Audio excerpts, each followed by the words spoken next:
বুধবার সকালে ১৯ নম্বর জাতীয় সড়কে পেট্রোল পাম্পের পেছনে ঘন জঙ্গলে হঠাৎ করে আগুন লেগে যায়। আগুনের ভয়াবহতায় আশেপাশের সব জঙ্গল আগুন লেগে গেলে স্থানীয় বাসিন্দারা পাঞ্জাবি মোড় থানায় পুলিশকে খবর দিলে পুলিশ থেকে দমকল বাহিনীকে খবর দেওয়া হয়।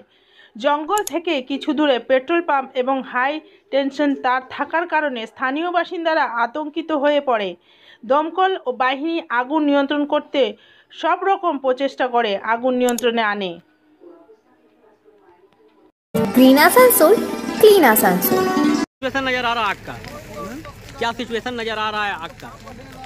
सिचुएशन ठीक है। जंगल का फायर वैसे होता है, कभी कभी बहुत जोर में जलता है, फिर वो जब ये हो जाएगा तो अपने ये दब जाएगा। हम लोग कोशिश कर रहा है। अच्छा, ये जो ये घना जंगल है पास में देखा जा रहा है कि पेट्रोल पंप है और हाई टेंशन तार भी है। पास में पेट्रोल पंप आपका बहुत दूर में है और इधर में हाई टेंशन लाइन है बोल के हम लोग को थोड़ा दिक्कत है, क्योंकि हम पानी का प्रेशर नहीं दे सक रहा है। वहाँ पर हाई टेंशन लाइन में अगर लग जाएगा तो हमारा आदमी इंजर्ड हो जाएगा, हाँ शॉट मार जाएगा। इसीलिए संभाल के हम लोग कोशिश कर रहे हैं। कितना मैंने कितना आतंक में है ये?